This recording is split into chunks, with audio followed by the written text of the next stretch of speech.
Good evening, ladies and gentlemen.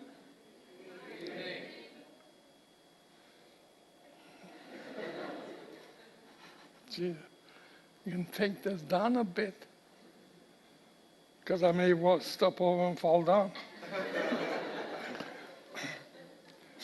Hey, you old people living in heaven.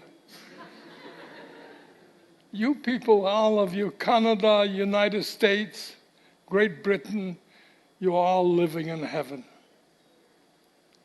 I'm a survivor of the Holocaust. What I've seen, although there's no human being should ever see this.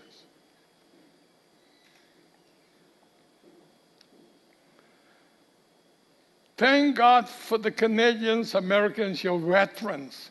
Your veterans went and fought. Thousands of them never came back. They gave their life to save your country, liberated me. I was liberated by the American forces.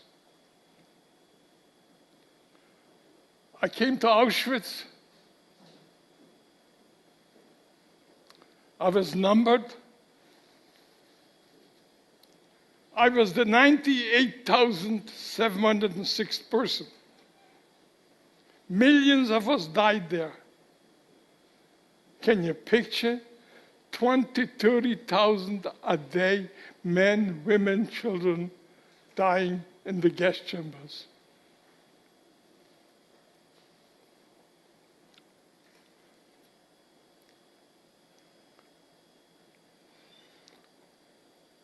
I lost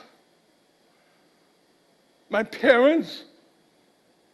I lost 5 brothers, 2 sisters, and Auschwitz.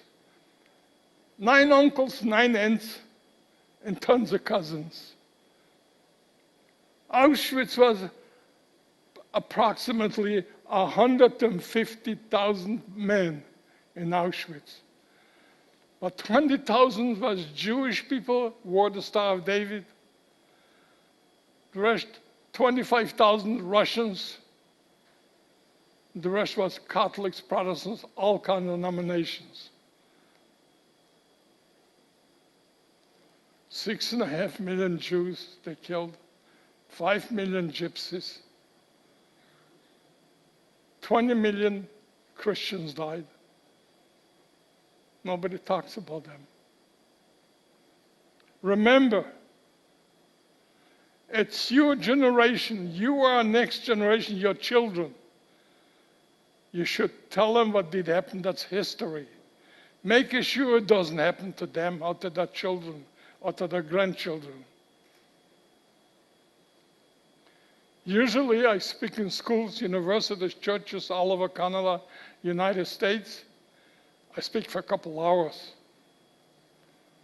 Here, I can only tell you, you're lucky, all of you here. I came to Newfoundland 1946, right after the war. We used to drive here on the left side. St. John's was approximately 35,000 population. There was not many roads. I was a salesman, traveling on the road, selling all around the base buys.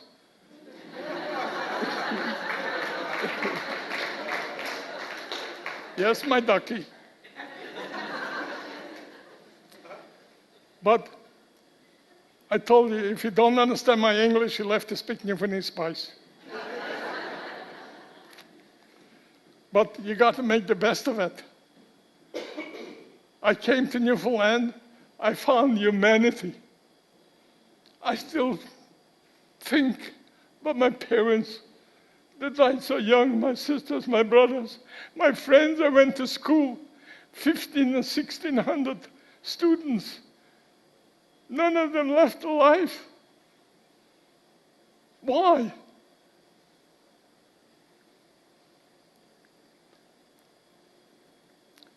For over 40 years, I never spoke about it. I wouldn't talk about it till they talked me in to speak, to tell the generations to come. You should make sure it doesn't happen to you guys. Remember, evil is always around. Make sure. Don't let yourself brainwash to anything. Think for yourself. You're living in the best country on the planet.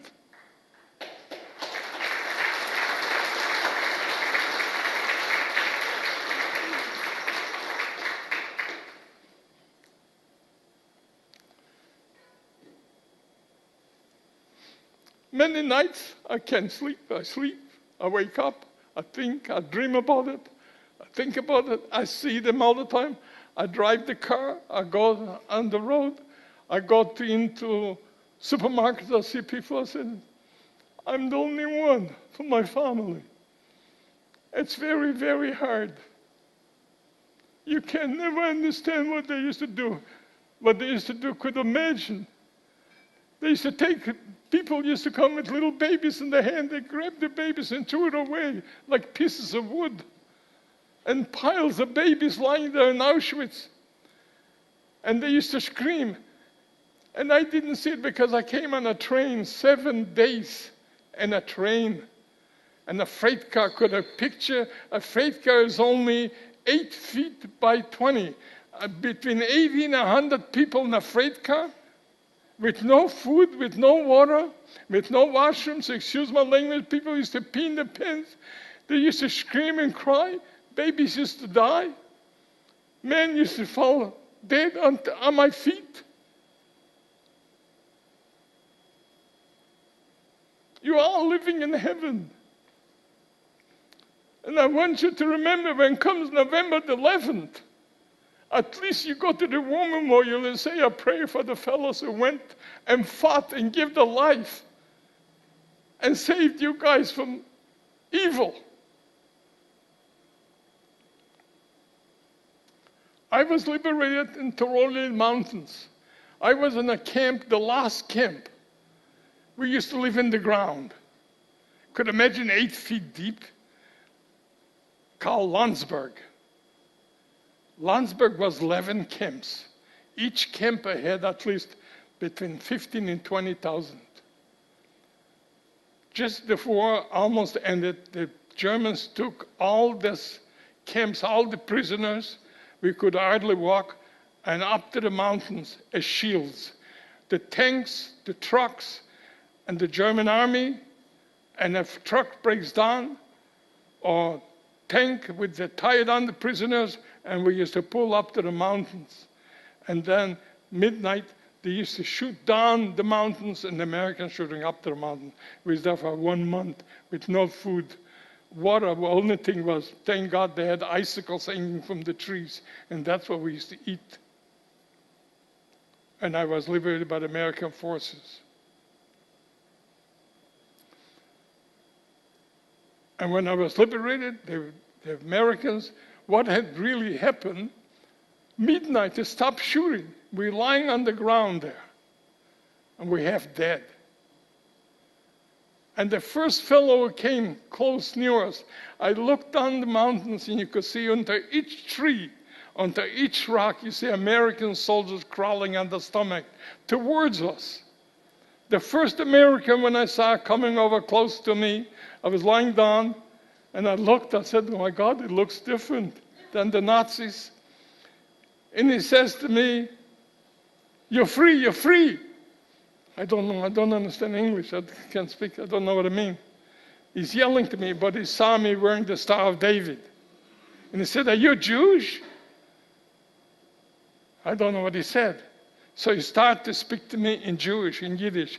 And he says to me, I am American from Chicago, I am Jewish. I can't stay with you because I have to go and get them fellows. Could imagine, he had a box in the back, and he had like a phone. I didn't know what he's talking on the phone. Now I know it's a phone, but at that time I didn't know what he had there. And an hour later, American trucks, nurses, doctors came and picked us all up. Thousands of us who survived. They weighed me, I weighed 75 pounds. They told me I weighed 75 pounds. And we were starving to death. Now I go in the restaurant and they say, you want this? You want this? Eat all this? I said, where were you when I was starving?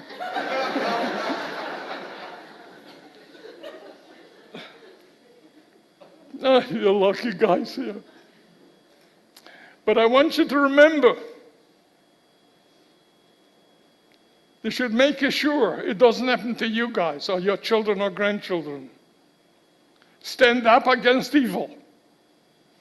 And don't you ever give away your values, your laws and order. Canada, God bless Canada.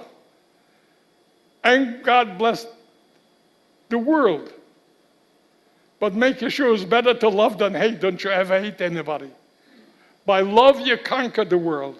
By hate, you'll only destroy the world and you destroy yourself.